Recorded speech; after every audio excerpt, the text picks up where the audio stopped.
Capítulo 2.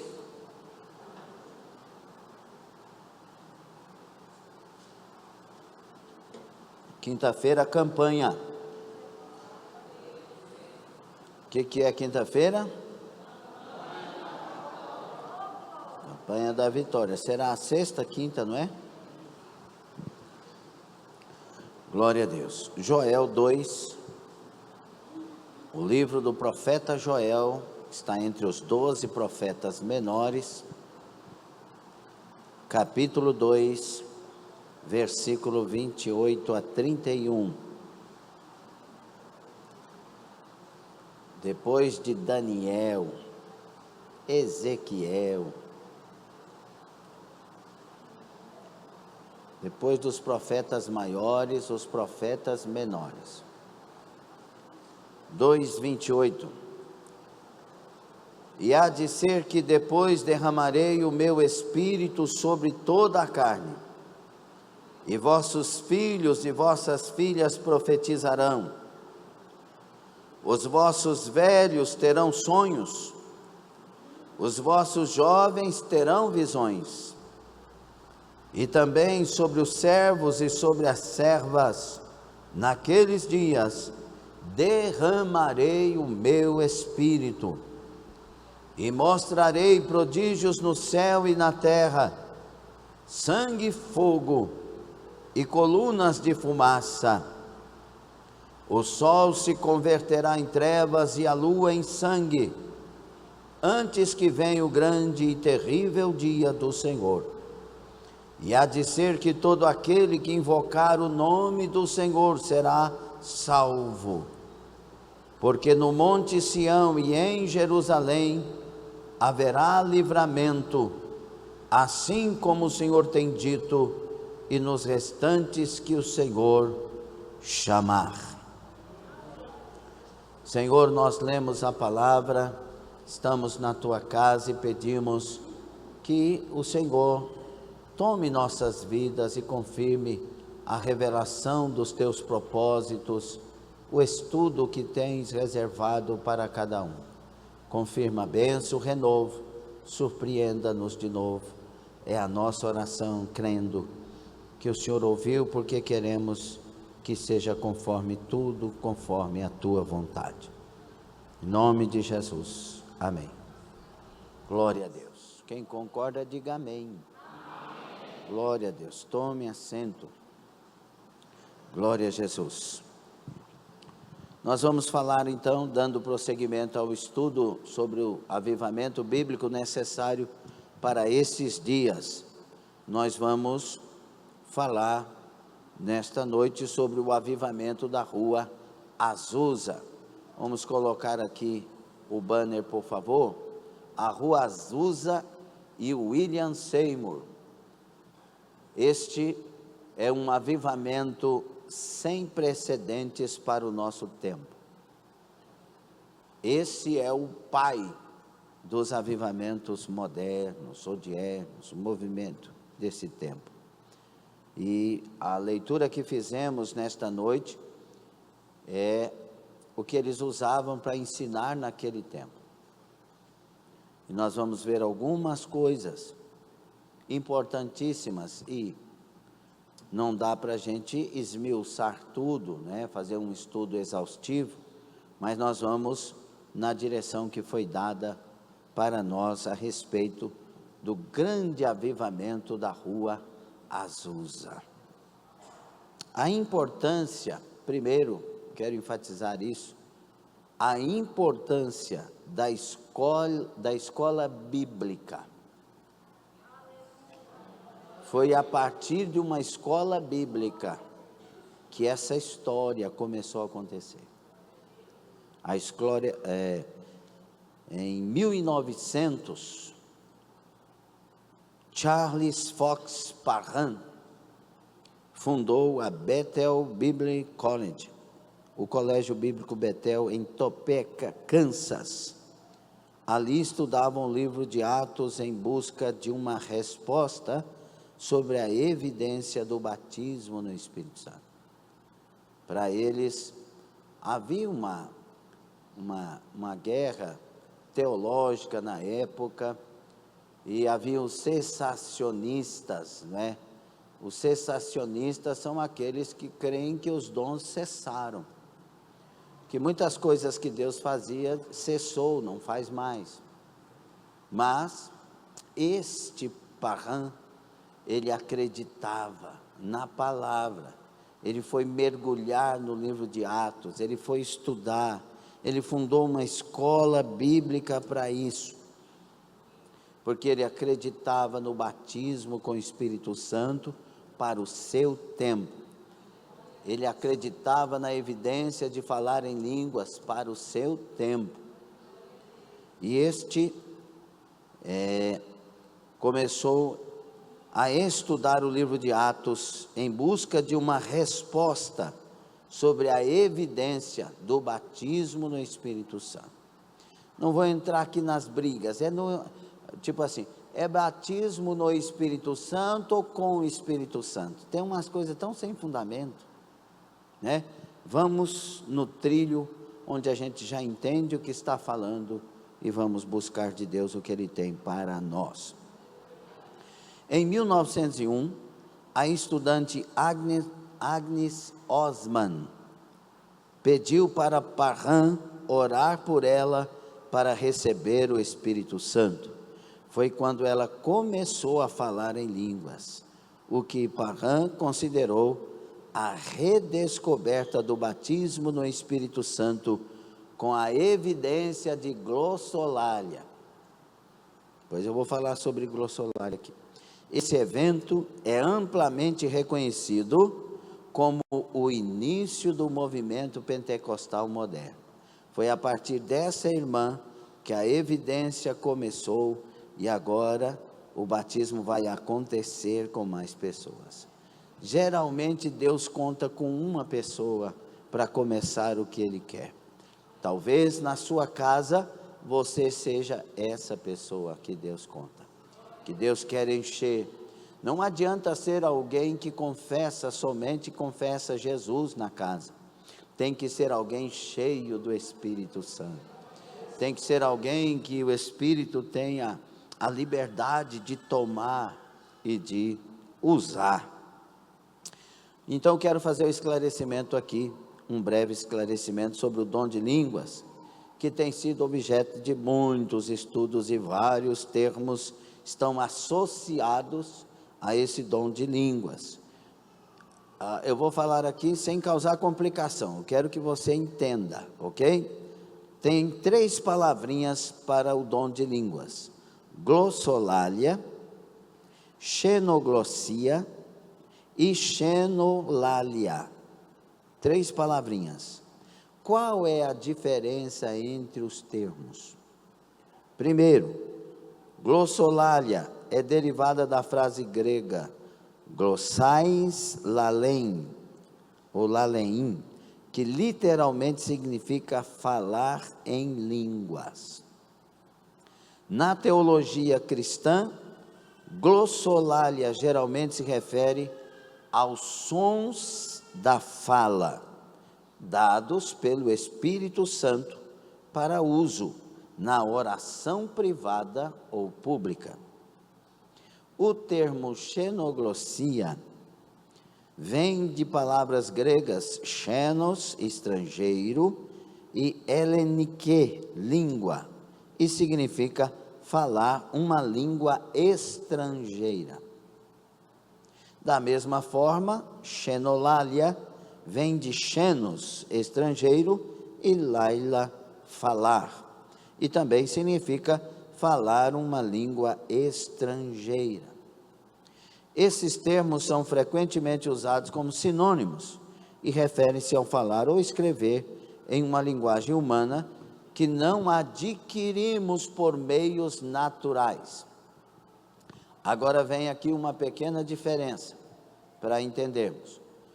Tem a glossolalia, que é dado por ação do Espírito Santo, que pode ser uma língua estranha, que Paulo chama aos coríntios de língua estranha, que é aquela que ninguém entende, que Paulo chama em 1 aos Coríntios 13, de língua dos homens e dos anjos. Dos anjos é uma língua desconhecida, uma língua estranha. Então a glossolalia, ela envolve um estudo mais acurado, porque quando estas pessoas são cheias do Espírito Santo em Atos 2, elas não falam línguas estranhas, elas falam línguas estrangeiras. Por isso que a multidão que estava presente naquele lugar, ela diz: estamos ouvindo eles falarem na nossa própria língua nativa. Então, e eles estavam entendendo, e eles estavam admirados porque eram galileus. É tipo, para você entender, a pessoa lá da roça, que nunca estudou, só para você entender, como é que essa pessoa agora, de repente, sem mais nem menos, está falando inglês, está falando francês, está falando espanhol, está falando alemão, está falando chinês? Como pode ser isso? É a pergunta que eles fizeram. É que o Espírito Santo foi derramado sobre eles, e eles começaram a falar outras línguas, e esta era a evidência que eles estavam cheios e o Espírito Santo tinha sido derramado. Deu para entender? E a língua estranha é aquela língua que ninguém entende, que a pessoa fala e edifica a si mesmo, que Paulo falou: eu prefiro que vocês profetizem do que falem essa língua, quando vocês estiverem aí entre vocês, querendo demonstrar os dons. Mas a igreja pode ser cheia, pode falar em línguas estranhas, mas quando alguém se levantar e tomar a atenção do culto, que tenha um intérprete, se não tiver, que se cale. Ou seja, ele está doutrinando os dons e não a igreja, para que não seja avivada e renovada e todos falem mistério, como agora há pouco nós começamos aqui, sentir a presença de Deus e falamos em mistério. Não tinha nada de errado. Agora, quando alguém se levanta para chamar a atenção da igreja, como se alguma coisa fosse ser feita, acontecer, ou dita, então tem que ter um intérprete. Esse é o caso dos dons espirituais. Ok? Só uma paradinha, por quê? Porque esse reavivamento, esse retorno, esse reacender que vai acontecer aqui, tem muito a ver com glossolalia, por isso que eu tinha que parar e falar um pouquinho sobre isso. Ok? Amém? A glossolalia e o reavivamento. Charles Fox Parham é considerado o pai do pentecostalismo moderno. Foi um pregador e evangelista americano que desempenhou um papel fundamental nesse surgimento do pentecostalismo.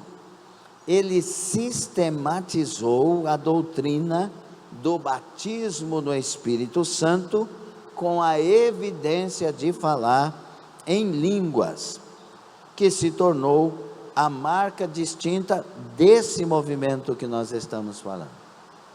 Agora aqui uma outra colocação. Vocês estão me ouvindo bem? Uma outra colocação. Bem-vinda à chuva, né? E que chova de bênçãos aqui no nome de Jesus. Uma outra colocação. Pode alguém ser revestido do Espírito Santo e não falar em línguas estranhas? Pode. O grande problema de pessoas que não experimentam o avivamento é querer doutrinar Deus. Deus é que nos doutrina, e Deus é livre para fazer o que Ele escolher fazer. Por exemplo, Deus fala para ninguém fazer imagem de escultura, sim ou não? Mas aí Ele pega os filhos dele e fala assim: faz a imagem de um querubim para colocar sobre a arca. Uma coisa é Deus ordenar que eu não faça, outra coisa é Deus pedir para que eu faça. Está entendendo? Quando Ele diz para eu não fazer, porque eu criaria ídolos. Quando Ele diz para que eu faça, Ele está levantando tipos. Ele está levantando imagens tipos, como era o caso da serpente de bronze. Por que ele mandou fazer a serpente de bronze se não era para fazer imagem? Ele mandou para curar o povo primeiro na cabeça deles. Está vendo a serpente que está matando vocês? Olha para ela e vocês serão curados. Como assim? Olha para a causa. Olha para o que está acontecendo na vida de vocês. Pare de murmurar e vocês terão uma cura. Quando eles começaram a adorar essa serpente, que chamaram agora de Neustã, Deus mandou destruir. Então uma coisa é o símbolo, outra coisa é o ídolo. Entendeu? Então, meus irmãos, Parham passou por várias denominações, incluindo o metodismo e o movimento de santidade. Ele foi influenciado pela teologia wesleyana da santificação e pelas ideias de cura divina no século XIX. Acreditava que a igreja precisava de um avivamento como no Pentecostes, no dia de Pentecostes de Atos 2. E eu tenho essa mesma convicção. A igreja precisa de um novo derramar como no dia de Pentecostes. E os irmãos ali da igreja primitiva foram cheios do Espírito Santo e começaram a falar em outras línguas e levantaram uma vida de santidade, de compromisso com Deus, e se tornaram mártires e se tornaram fiéis até a morte, na esperança da volta de Jesus Cristo. E eles vão querer que esteja no coração desses novos batizados a mesma esperança da igreja primitiva, e isso é correto. Se você quer retornar às raízes, leia Atos dos Apóstolos, mergulhe em Atos dos Apóstolos, queira descobrir todas as direções que Atos dos Apóstolos traz a nós, e voltaremos às raízes do verdadeiro avivamento. Amém? A relevância na construção do movimento pentecostal. Não devemos, irmãos, pensar que o fogo pentecostal, com as manifestações dos dons espirituais, só existiu nos primeiros séculos da igreja primitiva, como os cessacionistas dizem. Eu tenho um livro, e já falei para vocês, dessa grossura, que ele fala dos séculos do Espírito Santo, e ali tem um estudo de todo o derramar do Espírito Santo durante todo esse tempo, e ele usa até o derramar do Espírito Santo em certos lugares carismáticos, viu? E é uma bênção o livro. No século XII, adiantando, os valdenses falavam em línguas estranhas, segundo alguns registros históricos. Há também referências a manifestações espirituais entre os albigenses. No século XV, o pré-reformador Girolamo Savonarola era usado em dons de profecia e tinha visões. No século XVI, após a reforma protestante, existem vários registros, casos entre os anabatistas, e segundo o historiador alemão T.L. Sawyer, o próprio Martinho Lutero falava em línguas estranhas. Dr. Martim Lutero profetizava, evangelizava, falava em línguas e interpretava revestido de todos os dons do Espírito Santo. No século XVII, entre os Quakers, há registros de línguas estranhas. William Charles Brightwhite, no seu relato sobre as primeiras reuniões dos Quakers, escreveu: Esperando no Senhor, recebemos com frequência o derramamento do Espírito sobre nós e falamos em novas línguas. No mesmo período, a glossolalia entre os pietistas. O movimento pietista nasceu na Alemanha em 1666. Deus foi derramando. No século XIX, há um boom de registros de glossolalia. Há casos na Escócia, em 1830, na Inglaterra, na mesma época, nos Estados Unidos, em 1854, 57, 73 e 1875. Na Rússia, no final do século XIX, também derramamento do Espírito Santo. Sabe o que eu entendo, meus irmãos? Que Deus está confirmando a palavra que lemos em Joel 2:28 e que é confirmada por Pedro pregando em Atos 2. Nos últimos dias derramarei do meu Espírito sobre toda a carne. E a palavra derramarei ali no original é uma atitude contínua. Começarei a derramar e continuarei derramando. Rakamassui. Quando eu olho para a Bíblia Sagrada, eu posso afirmar teologicamente, categoricamente, que esse Espírito está sendo derramado aqui neste exato momento. A questão é o meu comportamento. Por exemplo, a Bíblia diz que Jesus ressurreto apareceu num só momento para mais de 500 pessoas. Depois que Jesus ressuscitou, você sabe a diferença de ressuscitação com ressurreição? Ressuscitação é para alguém que vai morrer depois. Lázaro mas depois morreu. Agora, ressurreição é para nunca mais morrer.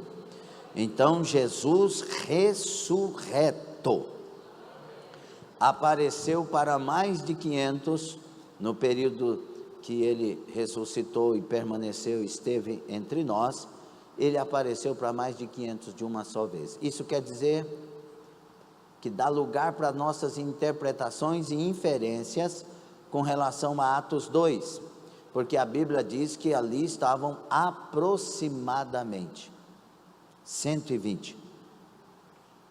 Então, como eles são pessoas boas de números, daria para saber exatamente quantas pessoas, a não ser que os 500 ali estivessem e não foram suportando. No segundo dia saíram para comprar pão, no terceiro dia diz que tinha que ir no Supervi na hora do culto, no quarto dia teve que olhar no WhatsApp, teve que atender um problema lá do emprego, no quinto dia, no sexto dia foram saindo pessoas, no nono dia foram saindo pessoas, mas no 10º dia os que permaneceram até que do alto fossem revestidos de poder, estes foram todos cheios do Espírito Santo.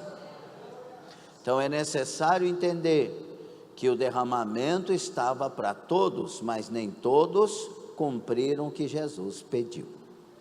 Para que aconteça em nós o que a palavra promete, devemos estar em Cristo obedientes à sua palavra.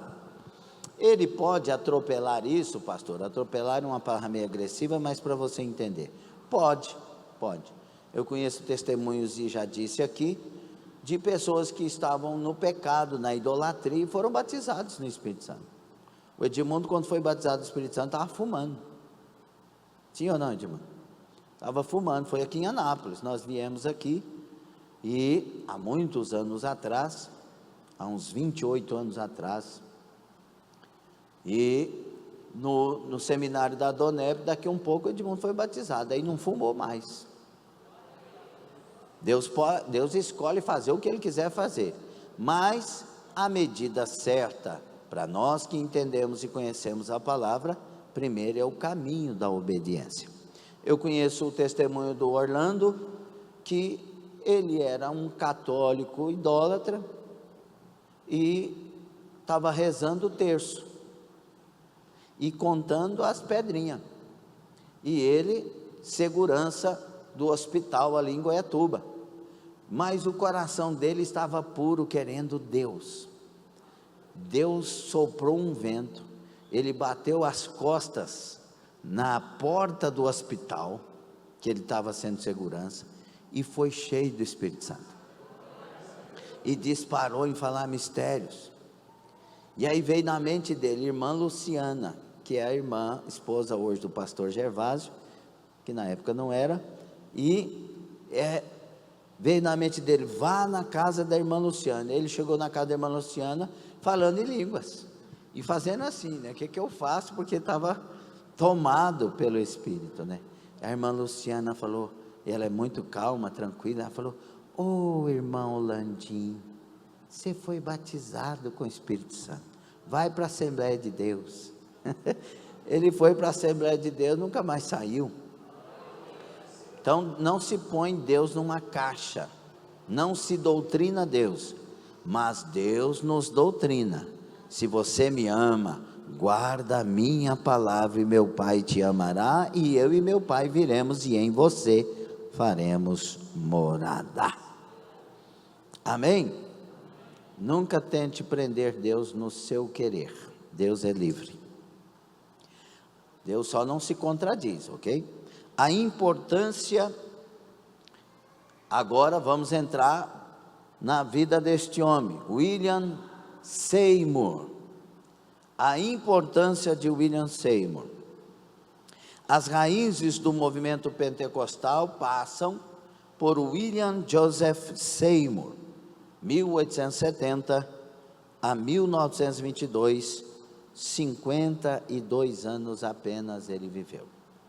Um afro-americano, filho de escravos libertos, Simon Seymour e Phyllis Salabar, que nasceu em Centerville, na Louisiana, em 2 de maio de 1870,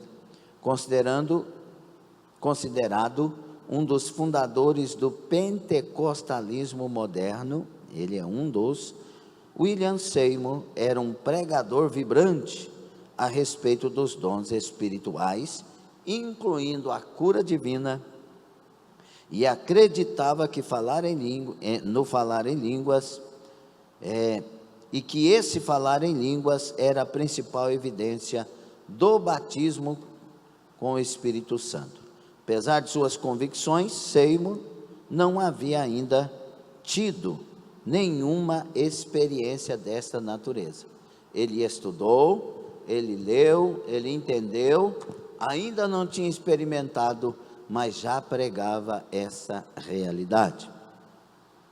E é interessante que no ministério, muitas vezes, irmão Wickerson, muitas vezes no ministério é assim. Você está ministrando o que não tem, Deus está fazendo, e você não tem. Às vezes você tem alguém enfermo perto de você, ministrando cura nos outros e acontecendo. O caso da irmã Nina, que Deus revelou, curou na semana que Deus levou minha mãe com o mesmo problema para o céu. Então você tem que entender que você não anuncia o que tem, mas anuncia o que Deus tem. E eu lembro que uma vez Deus colocou no meu coração, quando eu dirigi a tarde da bênção numa igreja há muitos anos atrás, para ministrar guarda-roupa, que hoje fala é armário, né? Mas para ministrar guarda-roupas, sofá, cama, geladeira. Falei, uai Senhor, mas como que eu vou ministrar se lá em casa está faltando uns negocinhos desses? Aí Jesus falou, você não ministra o que você tem, você ministra o que eu tenho. Falei, pronto, está resolvido. E comecei a ministrar, Deus foi dando, foi testemunho atrás de testemunho para a glória de Jesus, porque foi o que Deus deu. Então muitas vezes você ministra o que não tem, mas a convicção, a fé, a certeza na palavra, e que a palavra não mente, é que te leva a anunciar isso. E o importante é que Deus em mim fará somente o que Ele decidir fazer, mas eu creio nesse Deus e na sua palavra. A família de Seymour era pobre, o que fez com que ele recebesse pouca educação formal. Na parte religiosa, seus pais tinham afiliações com as igrejas batista e católica, o que o fez transitar entre as duas denominações em sua infância. Em 4 de setembro de 1870, aos 4 meses de vida, ele foi batizado em uma cerimônia católica na Igreja da Assunção em Franklin, Louisiana. Ainda criança, Seymour ficou cego de um olho após ter contraído varíola. No entanto, o olho esquerdo. No entanto, essa deficiência não o impediu de anos mais tarde dedicar-se a Deus como pregador. O que incendeia o coração é tão forte que nenhuma deficiência nos impede de prosseguir. Lembram de Nick Fujisik? É isso? Sem braços e sem pernas, mas com Cristo, abençoado, casado e pai de filhos. E testemunhando felicidade, alegria em todas as nações. O testemunho dele é ele é dessa altura em cima de uma mesa e ele prega e alegra as pessoas porque ele tem Jesus, ele é cheio do Espírito Santo. Sobre a juventude de Seymour, não existem muitas informações, mas foi nessa fase da vida que ele alegou ter visões de Deus. Durante esse período também, Seymour fez muitas viagens. É muito importante que as nossas crianças sejam levadas a Deus e tenham visões de Deus. Eu vi um testemunho de uma criança dizendo que deixou o tablet, que deixou uns negócios lá e começou a ler a Bíblia, porque entendeu que ela estava deixando de adorar a Jesus, estava sendo impedida de adorar a Jesus por causa daquelas coisas, e ela agora tinha feito isso, e ela testemunha chorando, que agora ela sentia Jesus, que ela estava adorando Jesus como ele merece ser adorado. Uma criança. É importante que levar os nossos filhos a terem experiências com Deus, e estas experiências acontecem em vários lugares, nos cultos da igreja, nas vigílias que os departamentos fazem, nos retiros espirituais. Nós temos que levar as nossas crianças, nossos adolescentes, nossos jovens, a igreja, a buscar o sobrenatural. Tem visões que são dadas, que impactam as nossas vidas e nos mudam para a vida inteira. Em 1895, quando tinha 25 anos, Seymour foi morar em Indianápolis, Indiana.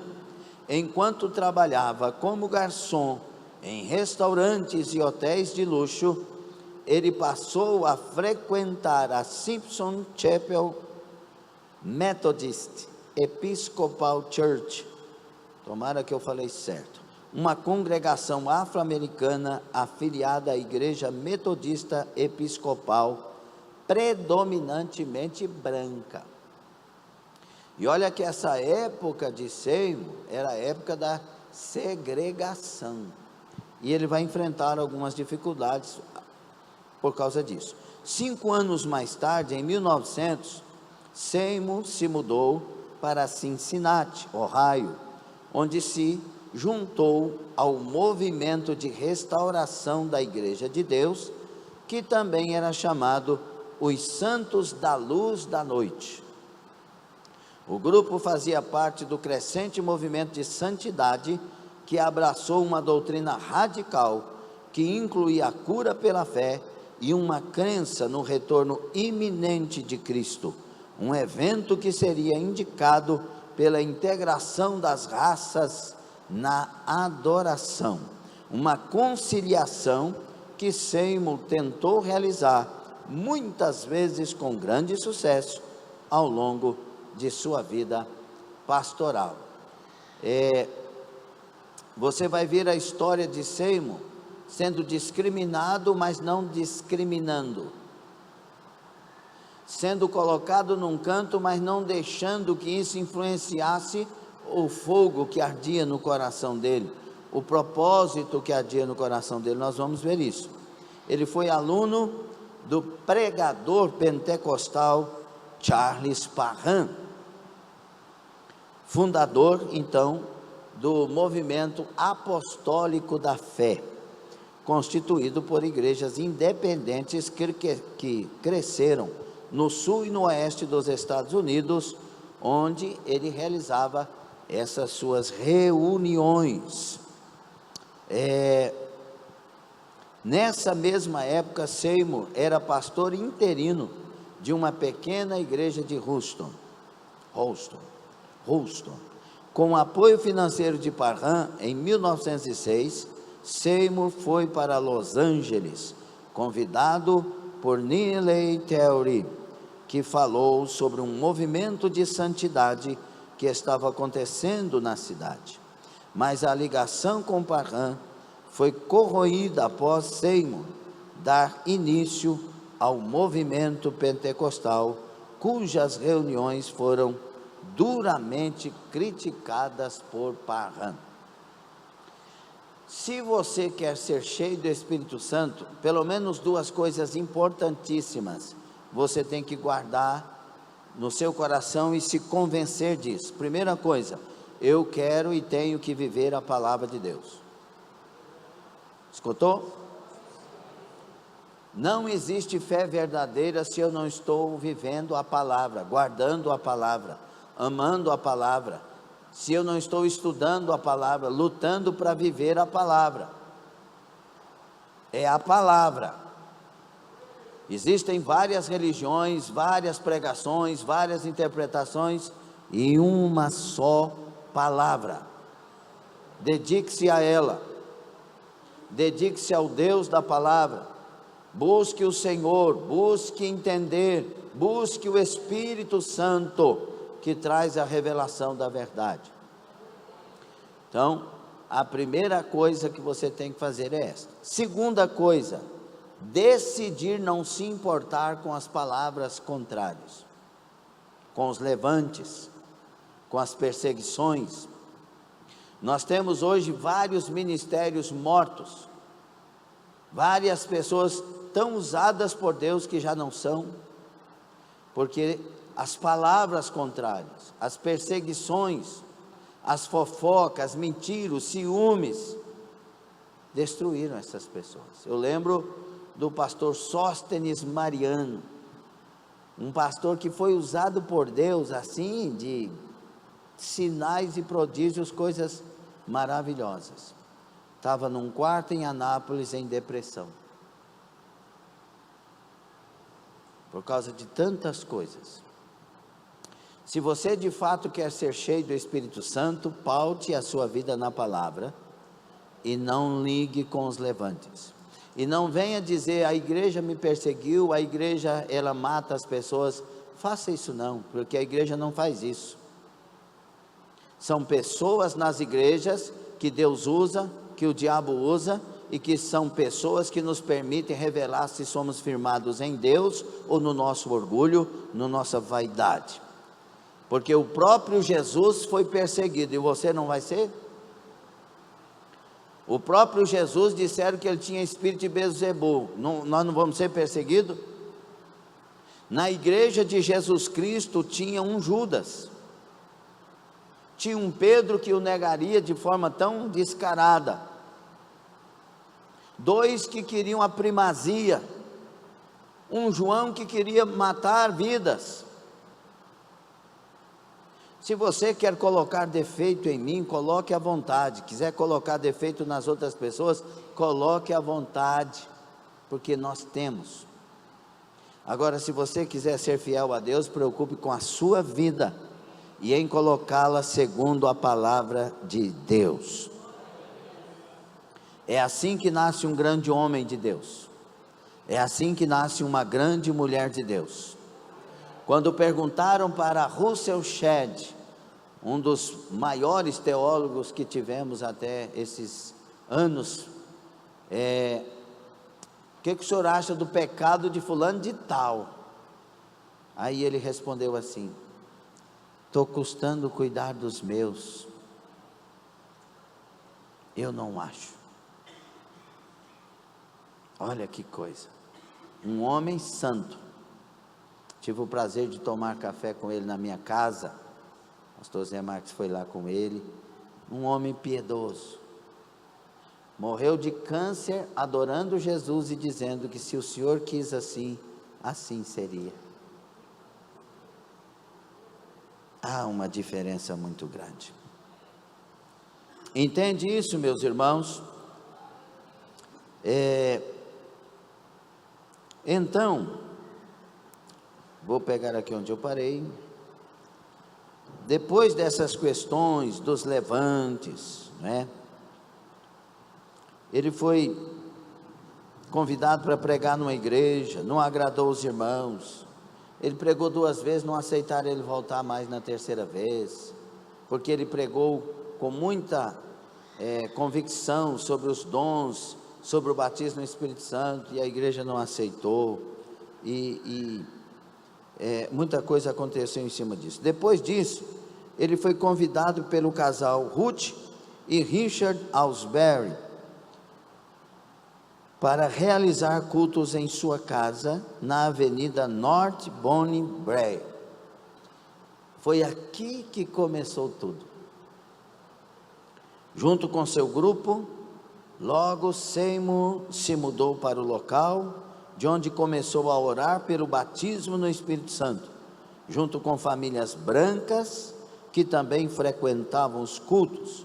Após 5 semanas de pregação e de oração de Seymour, Edward S. Lee falou em línguas pela primeira vez. Uma outra coisa para destacar no Seymour aqui, é que quando ele saiu dessa igreja, irmã Rosa, que expulsaram ele, que não quiseram ver ele pregar mais, ele orava 5 horas por dia, ele passou a orar 7 horas. Tem hora que a gente desanima por causa da perseguição, mas os homens de Deus aumentam o propósito. Então, entusiasmado com a experiência de Lee, Seymour compartilhou o seu testemunho e pregou sobre Atos 2, quando no mesmo culto, outras 6 pessoas começaram a falar em línguas, incluindo Jenny Moore, que mais tarde se tornaria a esposa de Seymour. Essa Jenny Moore, irmão, teve uma experiência, eu fiz questão de anotar à parte, a experiência da esposa dele. É um fato muito lindo e curioso. Quando eles casaram, 13 de 5 de 1908, quando Seymour decidiu formar um grupo de anciãos para deliberar sobre negócios da missão da Rua Azusa, que já estava lá na Rua Azusa, ele escolheu 4 homens e 7 mulheres para esse trabalho. Vou direto aqui na Jenny. Essa Jenny Evans Moore Seymour, provavelmente, irmãos, foi a primeira mulher a falar em línguas em Los Angeles. Ela nasceu em Austin, Texas, em 10 de março de 1874, filha de Jackson e Eliza Moore. Jenny saiu de sua terra natal e foi para Los Angeles em busca de emprego como criada.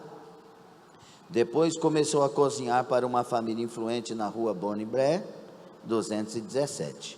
Ela frequentava os cultos na casa dos Asbury, na mesma rua Bonnie Brae, 214.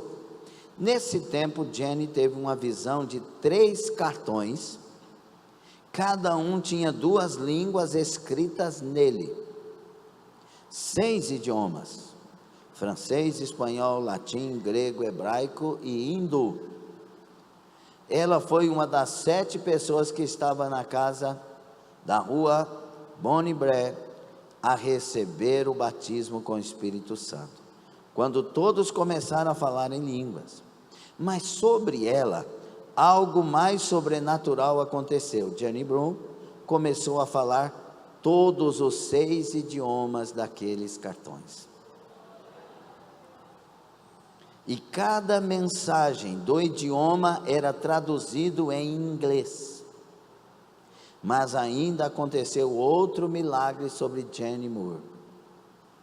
Robert Owens escreveu: ela começou a tocar uma música bonita em um velho piano, irmã Ana Lídia, em um velho piano vertical, José Maria, e a cantar no que as pessoas diziam ser hebraico. Até aquela ocasião, ela nunca tinha tocado piano. E apesar de nunca ter tido uma única lição, ela foi capaz de tocar um instrumento para o resto da sua vida. O meu Deus é esse. Jenny teve muita influência na vida e no ministério de William Joseph Seymour. Após seu batismo com o Espírito Santo, ela realizou um trabalho itinerante como evangelista pentecostal e depois retornou a Los Angeles, onde se casou com Seymour no dia 13 de maio de 1908. Olha aqui um dos relatos que acontecia nessa casa. Eles gritaram durante 3 dias e 3 noites. Era Páscoa. As pessoas vieram de todos os lugares.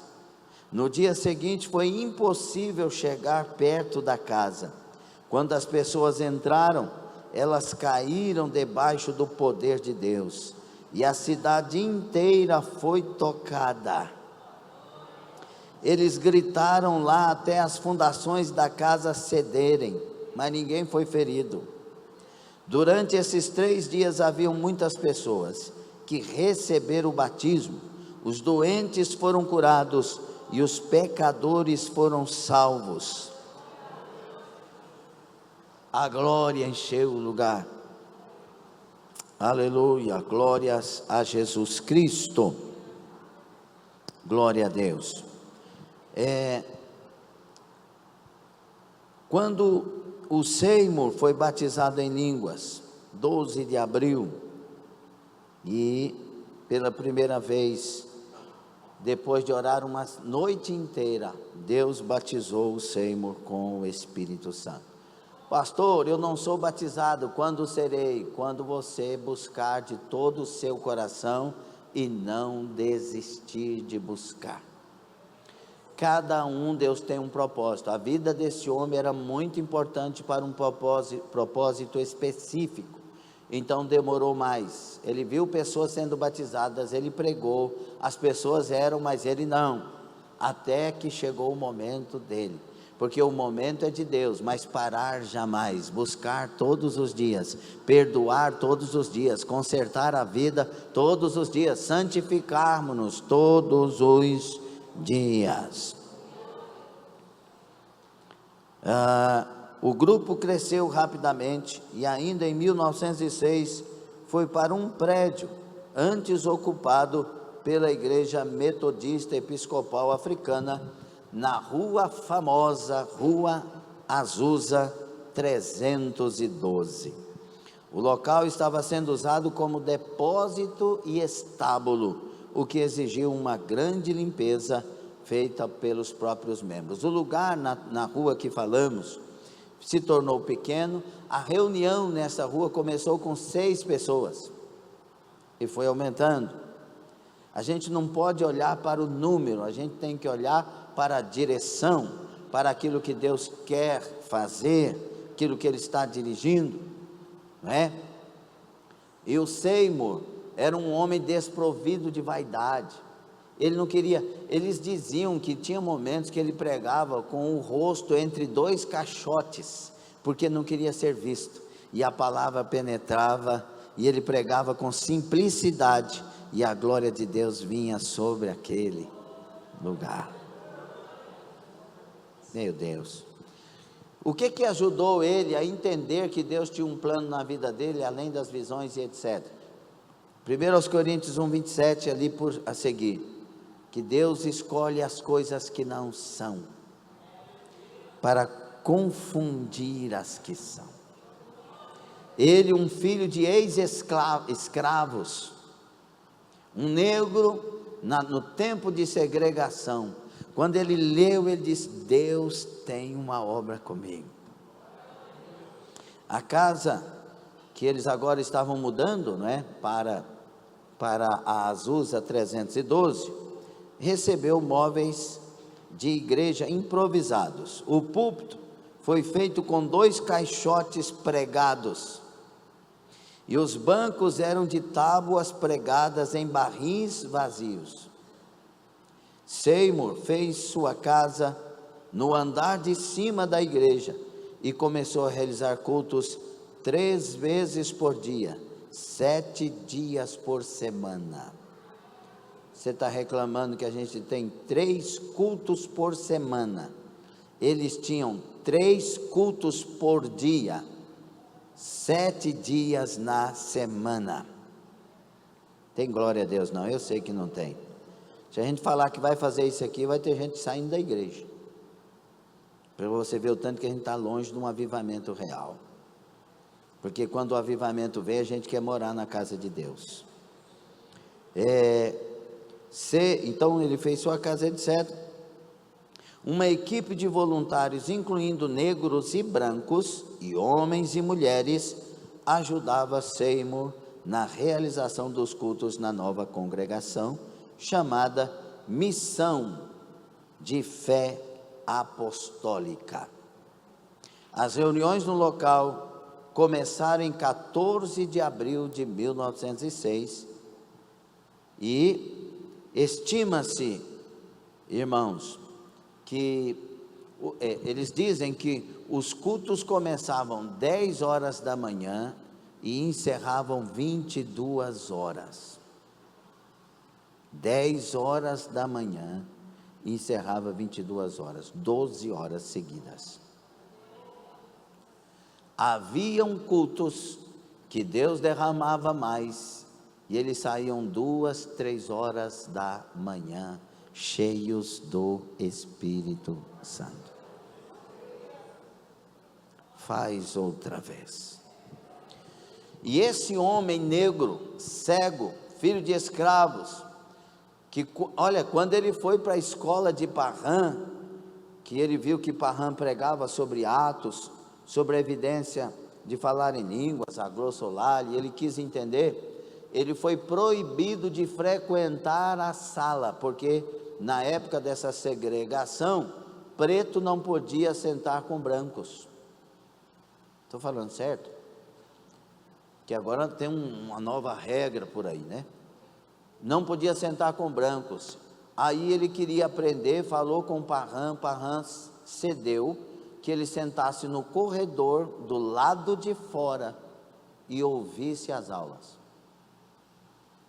E as pessoas, quando passavam, humilhavam eles. Pessoas que tinham sido cheias do Espírito Santo, que humilhavam ele também. E ele não respondia, ele não abria sua boca, e continuava buscando a Deus. E quando ele se tornou esse pastor ungido e cheio, ele recebeu brancos e pretos, brancos e negros. Ele recebeu ricos e pobres, miseráveis e milionários, pessoas famosas e pessoas desconhecidas. Havia uma mistura de todas as gentes daquela cidade de Los Angeles que queriam saber o que estava acontecendo. Sabe o que acontecia? Tinha pessoas que iam por curiosidade. 2, 3 quarteirões antes de chegar na igreja eram batizados no Espírito Santo. Eu creio nesse avivamento. Para mim, avivamento não é pular e voltar para casa chateado. Para mim, avivamento é aquilo que me toma todos os dias, que me enche de tal maneira que onde a igreja está, a glória está presente de maneira tremenda. Eu oro a Deus para que pessoas que passam nas calçadas sejam tomadas por Deus, sejam tocadas nas calçadas dessa igreja, porque eu creio na presença de Deus. Seymour conseguiu que uma unidade naquele povo que não se consegue fácil. Ninguém criticava, pegava, perseguia, etc., a não ser os outros. Iam repórteres e difamava o movimento. Outros críticos de outras denominações difamavam e diziam que aquilo era coisa de menino, que era coisa do diabo. Mas ele não respondia, não tocava no assunto e continuava fazendo o que tinha que ser feito.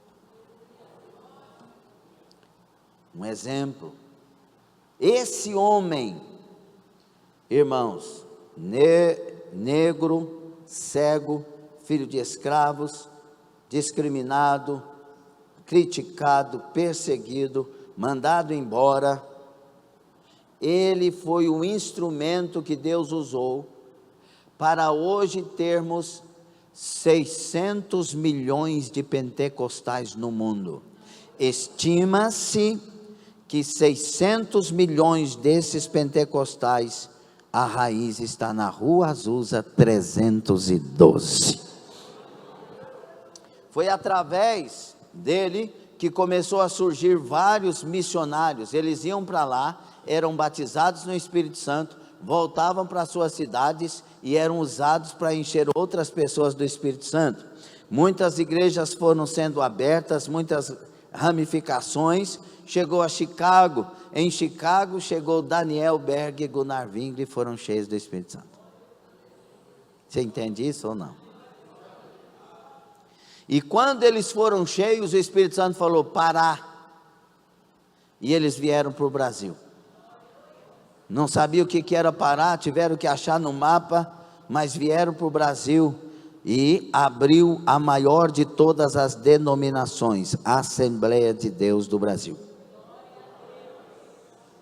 que hoje são milhões. Tudo começou nesse homem, sem expressão, desconsiderado. Se nós de fato queremos avivamento, irmãos, nós temos que descer do salto.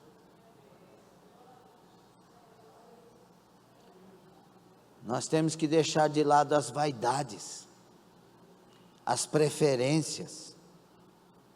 Temos que deixar de lado as críticas. Não haverá avivamento sem rendição. Não haverá avivamento sem arrependimento. Não haverá avivamento sem que olhemos para o Cristo. Mas não olhemos para Ele, o Cristo o Cristo do trono, mas o Cristo do túmulo. Para nós mudarmos de vida, nós temos que parar para meditar um pouco mais sobre o Cristo do túmulo. Aquele que mesmo sendo Deus, não usurpou ser igual a Deus, mas ele esvaziou-se a si mesmo, a kenosis. Ele se aniquilou a si mesmo, e tomou forma de homem, sendo servo, obediente até a morte, e não é uma morte qualquer, morte de cruz, diz o texto de Filipenses 2, 5 a 11, nós temos que olhar para esse Cristo que se esvaziou. Se nós queremos um avivamento, nós temos que nos despir das vaidades, das arrogâncias, da estupidez, nós temos que nos despir de querer que as pessoas reconheçam quem nós somos, respeitem quem nós somos. Deixa isso para Jesus. Se esvazie de si mesmo, audácia, deixa o Espírito Santo vir sobre nós. Tem que haver unidade para que ele venha de maneira coletiva. Tem que haver uma decisão nova em nós, porque ele não veio ainda querendo vir. Se ele não veio querendo vir, é porque falta em nós. Nós temos que abandonar o caminho da autoconfiança e entrar no caminho da dependência do Senhor Jesus. Ligananturabia, Rokobia Sama. Últimos anos de vida. A Notable Biography registra que Seymour passou os últimos anos de sua vida viajando pelo país, falando principalmente para o público negro. Em 1915, ele publicou um manual, As Doutrinas e Disciplina da Missão de Fé Apostólica da Rua Azusa de Los Angeles. Mas sua influência como figura religiosa agora começa a diminuir. O que aconteceu? As pessoas que começaram a ser usadas por Deus, começaram a abrir outras igrejas. Lembra quando eu falei do avivamento que precisa de ortodoxia, ortopraxia e ortopatia? E precisa de alguém como Zinzendorf, que nós estudamos, para ser o doutrinador, ou a mulher ser doutrinadora do avivamento, porque começa a surgir as criancices, as interpretações precipitadas e erradas. Tem pessoas que começam a se encher de vaidade porque são usados. Uma das coisas que Seymour fazia na direção da igreja, porque acontecia milagres. Teve um culto lá que as paredes ficaram cheias de muletas e de coisas, porque a cura foi para todos. E ele sempre dizia: foi Jesus Cristo que fez isto, foi o Senhor Jesus que fez, foi Ele que fez, glorifiquemos ao Senhor que faz, foi Jesus, é Jesus. Ele sempre levava as pessoas assim. Agora, homens se encheram de vaidades, se encheram de uma autoridade que não era a que Deus queria para eles. E agora saíram, fundaram outras igrejas. Alguns foram enviados por Deus a outras cidades, outros, cheios de vaidade e rebelião, começaram a dividir a igreja, e ela foi diminuindo. Mas conta que Seymour continuava orando e buscando a Deus igualmente. Em 28 de setembro de 1922, Seymour morreu de um ataque cardíaco repentino em Los Angeles. Irmãos, eu sei que é difícil para vocês entenderem, porque é aquela história, já viu? Para alguém saber se a laranja é realmente doce ou não, tem que experimentar. Não adianta a pessoa falar, é docinha. A melancia é docinha, mas tem que experimentar. Mas ser pastor não é fácil. É um peso tão grande que, se não tiver chamada, morre antes da hora. Não dá para mensurar, não dá. Por isso que quando me perguntaram, diga para mim em poucas palavras o que é ser pastor. Eu falei, terrivelmente, ser pastor é terrivelmente maravilhoso. E o terrível é do terrível mesmo. Porque você vê pessoas que, isso aqui não é vitimismo e nem estou desabafando, estou falando sobre, amém? Porque eu preciso é da graça do meu Senhor. Isso eu preciso, e preciso da oração dos irmãos. Mas você vê pessoas que você chora por elas em oração, te traindo, falando mal de você, te desrespeitando. provocando. Você vê pessoas que Deus abençoou, que você está, e isso não tem mérito para homem nenhum, mas você estava orando, Deus falou, eu vou fazer isso na vida da pessoa, vou abrir isso, vou fazer aquilo, vou dar uma criança, vou dar um filho, vou não sei o quê, e você se sente de certa forma, muito feliz por ser canal. Aí daqui um pouco a pessoa sai da igreja, fala mal. Isso são as coisas suaves. As outras dos bastidores são terríveis. E por que eu estou falando? Esse camarada morreu do que mesmo? De um infarto. Não é fácil. E agora eu imagino ele, quando ele morreu, a igreja estava em declínio por causa dessas rebeliões, dessas perseguições. 52 anos, é? É muito novo, eu estou com 60, vou fazer 60 se Deus quiser, né? Se Ele não quiser, a vontade dEle seja feita. Nesse ano, em outubro, mês que vem. Ele morreu com 52.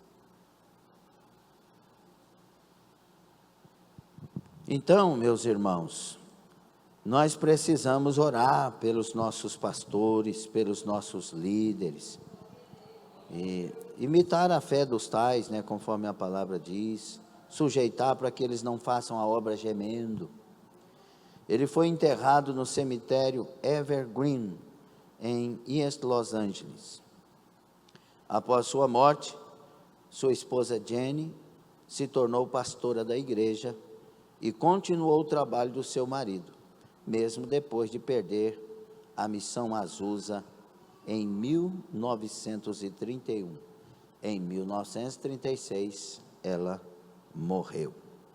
William Seymour morreu antes de realizar muitos de seus objetivos. Ele planejou estabelecer escolas e missões de resgate, formar outras congregações, mas tem coisas, irmãos, que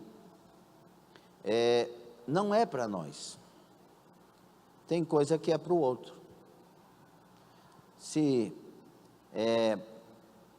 Por exemplo, quando Elias é levado aos céus, ele deixa Eliseu. E Eliseu, ele tem o dobro da unção, ele tem o dobro dos milagres. Elias já não tinha mais coração para continuar. Você vai ver que ele sai da caverna, porque Deus falou, Elias, sai da caverna, vem aqui. Primeiro Deus fala com ele dentro da caverna, o que você está fazendo aqui? Depois Deus sai e fala, vem para cá. Ele quer tirar a gente da caverna. E mesmo Elias saindo da caverna, você vai ver que o Elias não se levanta. Psicóloga, me ajude. Ele não se levanta. Deus fala, você vai ungir 2 reis e um substituto. Ele só unge o substituto. E aí ele nem quer que o camarada siga ele. Não, fica aqui. Não, onde o senhor for eu vou. É o Elias que desiste. Porque ele queria alguma coisa, mas ele é fiel. E Deus vai levar ele numa carruagem de fogo para o céu. Mas o Eliseu vai fazer a obra que agora Elias já não estava mais para fazer. E vai deixar uma escola de profetas e etc. Tem alguém que vai fazer o que nós não vamos fazer. Mas o que você tem que fazer, se levante e vamos em nome de Jesus Cristo. Com o tempo, irmãos, o avivamento, olha, uma coisa que eu tenho que frisar aqui também. Nós somos hoje, na estimativa de pentecostais, cerca de 700 milhões de pentecostais. 600 milhões são oriundos da rua Azusa. Você tem noção do tamanho dessa obra que aconteceu? Por quê? Porque de lá pessoas foram avivadas, foram batizadas, renovadas, o Espírito Santo falou, e elas foram às nações, foram ganhando almas,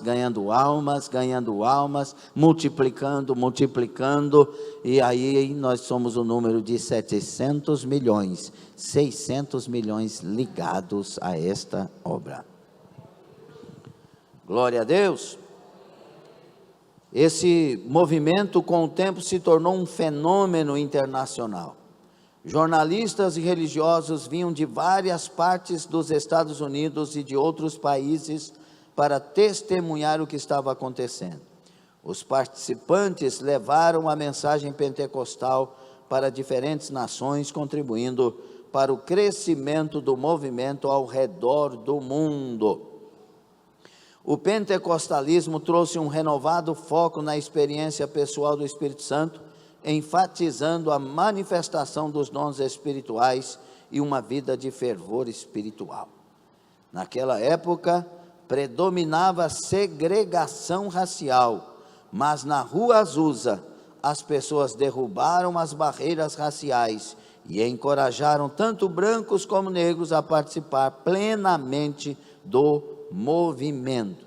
Qual era a mensagem deles, pastor? A mensagem era que Jesus cura, Jesus salva, Jesus batiza com o Espírito Santo e Jesus voltará para buscar a igreja. Aleluia. Missionários inflamados pela chama pentecostal têm levado a mensagem do Evangelho aos 4 cantos do mundo, ao serem revestidos de poder. Que legado impactante. Portanto, nós podemos afirmar sem dúvidas que isso tudo é obra do Espírito Santo de Deus. Se nós fôssemos olhar agora, ou se nós olharmos agora para o coração do Espírito Santo, e eu digo usando antropopatismo e antropomorfismo, e isso eu estou falando para os teólogos, para não ficar depois corrigindo a pregação. Você pode ficar tranquilo, tá bom? Se nós olharmos para o coração do Espírito Santo, qual é o desejo dele para você? O que ele quer de você? Qual é o plano dele com você? Você acha que ele está preocupado em abrir uma porta de emprego, te dar um carro novo, uma casa nova? Essa é a preocupação do Espírito Santo? Quantos querem que o Espírito Santo venha e encha a sua vida e se apodere de você? Então tem que haver uma rendição à vontade dele. Ele quer te levantar para ganhar almas. Ele quer te levantar para impactar vidas. Ele quer te ungir para que aquele lugar onde você trabalha, a glória dele esteja lá. Ele quer te ungir para que lá na casa que você mora, a família sua, ele possa te usar lá. O Espírito Santo quer te encher nessa noite, ele quer te encher agora. Isso não é uma jogada, não é um jogo de palavras. Quando eu olho para o coração do Espírito Santo, ele quer me encher agora, ele quer te encher agora, ele quer te levantar agora, ele quer te santificar agora, ele quer te purificar agora, ele quer te dar compreensão do sagrado agora. Então tem que fazer outra pergunta: ele tem essa liberdade? Porque, irmãos, esses homens que foram usados, essas mulheres, eles tinham vida de oração. A gente custa brigar para orar. Eles tinham vida de oração sem cessar. Esse camarada, ele tinha 3 cultos, mas ele não parava de orar.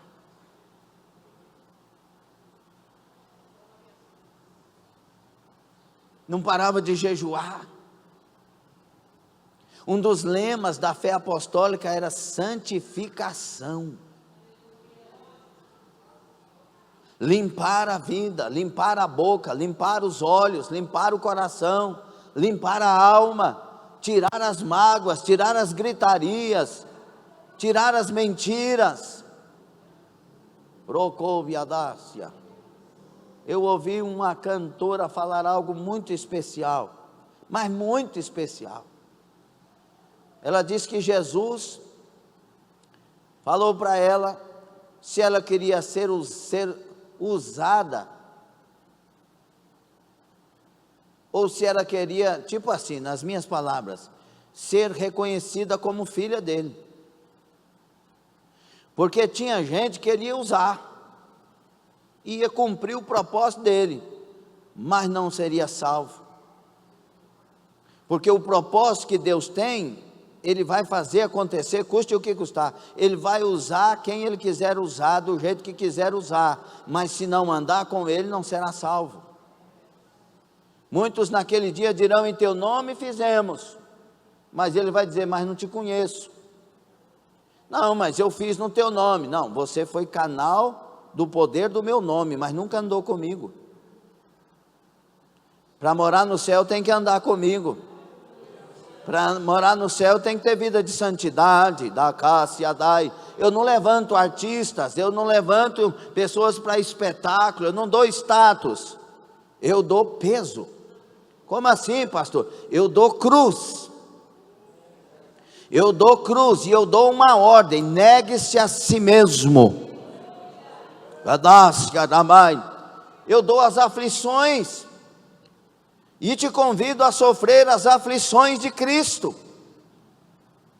Quem decidir seguir a mim vai padecer perseguições. Quem decidir seguir a mim vai ser odiado. Mas como me ouviram, ouvirão a voz. Tem a recompensa.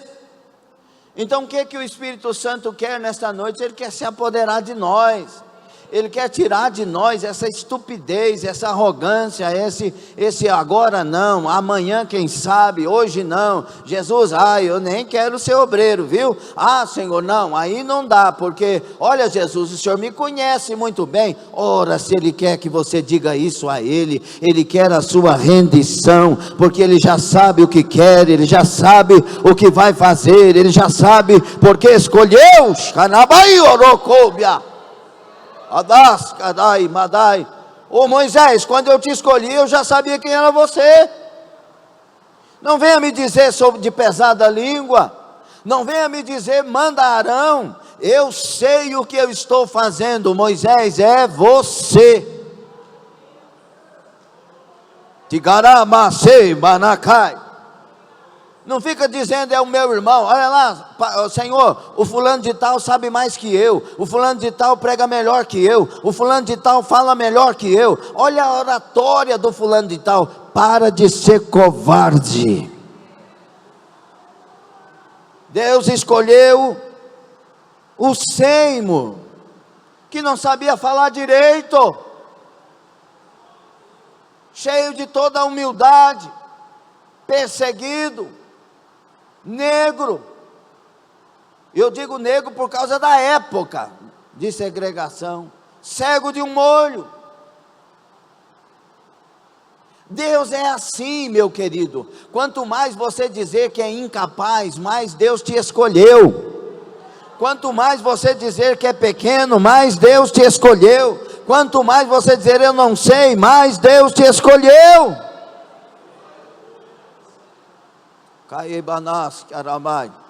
Será que alguém está entendendo esta palavra? Fique sobre os pés, mas não perca a sua concentração. O que podemos aprender com a história do avivamento da Rua Azusa? Além do que já passamos. Você está aprendendo? Mas você está absorvendo? Está guardando? Primeiro, um resumo: o poder da perseverança. Esse homem não desistiu da chamada. Ele teve visões e ele perseguiu as visões. Ele foi perseguido, marginalizado, discriminado, mas não arredou o pé. Ele se humilhou para não perder o que Deus deu a ele. Segundo, a importância da diversidade. Se você quer ser um avivado, pare de discriminar pessoas. Se você quer ser usado por Deus, se entrar uma prostituta mal vestida na igreja, ainda que eu acredite que ela não entra, porque as prostitutas têm temor de Deus. Quando elas vão à igreja, elas se vestem para a igreja. Mas ainda que entre, você é a primeira pessoa a ir lá abraçar, saber amparar, saber receber. Se alguém está adorando a Deus de maneira diferente, respeitar. Mesmo se a pessoa está usando de engano, respeita. Porque quem resolve essas coisas é o poder do Espírito Santo. Nessas reuniões da Rua Azusa, tinham pessoas que iam como curiosos, para depois sair defamando, jornalistas que iam para escrever matérias para defamar. Quando eles chegavam lá, eles eram batizados no Espírito Santo, eram salvos e transformados. Quando a igreja, há uma unidade na igreja, a unção de Deus começa a pelejar e trabalhar.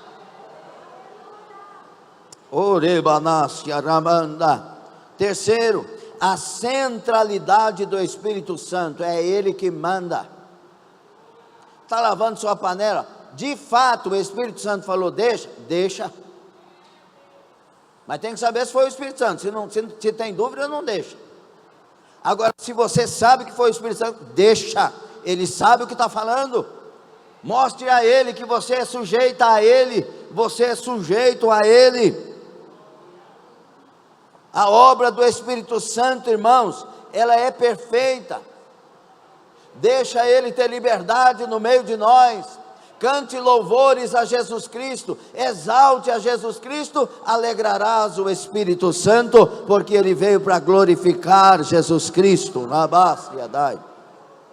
Quarto, o impacto global do avivamento. Tem muita coisa que começa e pode começar aqui, numa igreja que poderá estar sem expressão na cidade, em qualquer lugar, e Deus pode derramar, e quando Ele derrama, Ele quer que vá até os confins da terra.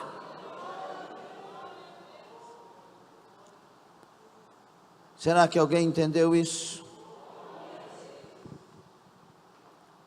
Nós vamos orar. Tem que ter fome, tem que ter sede, tem que ter desejo. Gadácia, Ramandaragai, o Deus que levantou o Seymour, quer levantar você, quer levantar a mim. O Deus que levantou o Parran, quer levantar você, quer levantar a mim. O Deus que levantou John Wesley, Charles Wesley, Whitefield, Ele quer levantar a nós. O Deus que levantou Savonarola, o Deus que levantou Paulo, Pedro, Tiago, João, é o mesmo. A palavra é a mesma, a glória é a mesma, a manifestação do Espírito é a mesma. Dê lugar ao Espírito Santo, dê lugar a esse Deus que te chama, a esse Deus que te convoca para a última das batalhas da igreja na terra. Ele está te dizendo: eu te escolhi. Varácia Mandaragaia, se renda a Ele, fale algo para Ele nesta noite, fale algo que Ele saiba que você está sendo sincero. Rabassou, Rabanai, Orabassê, Radaragás.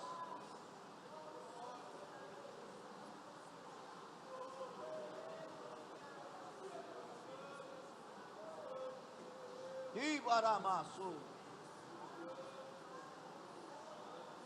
Ibaracosê, Tanai, Ibaraçadai, Dagassi Vecamai. Eu tenho ministérios que estão enterrados. Eu os dei. Vocês enterraram. Dibase Radai. Loucos. Desenterre os vossos ministérios, pois eles são as vossas vidas. Estou vendo a caia. E eles darão as vossas histórias na terra dos viventes. Shabracanda Rabraçai, levantai-vos de Gamassaia, despertai-vos de Baservadaia. É hora de vida, Shebanacai. É hora de viver os propósitos do vosso Deus, de Cássia. O Sabrá Sebadaia, eu te dou a unção, eu te dou a graça, eu te dou do meu espírito. Abru Sebaracaia, os Trabacedaia. O que precisas fazer é se render, Baracebanacaia. O resto é com o teu Deus que te chama, que te levanta nesta noite, que te conclamas a destruir todas as vossas barreiras internas. Debaraço, desenterrar os dons de Kassai, levantar-vos para mim, e eu lhes darei o avivamento. Surabai cantavi adácia, por acaso dai, levante as duas mãos e receba. Baru Hasebanai. Urabashe Hanai, Egadahe Hata.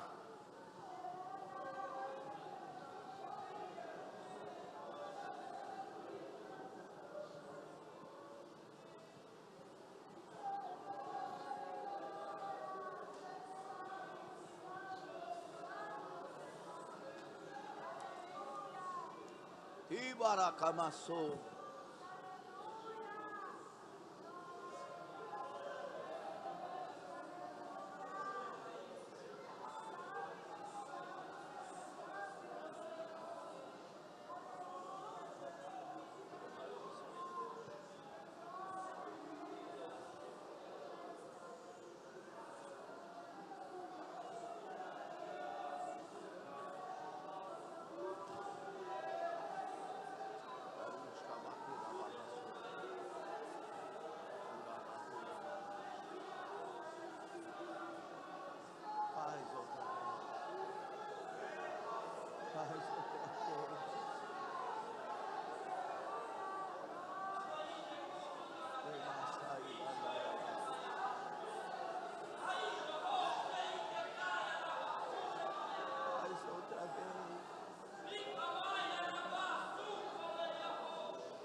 Uracai de Kamandurai. Aleluia. Louvado seja Deus. Louvado seja o Senhor. Louvado seja Deus.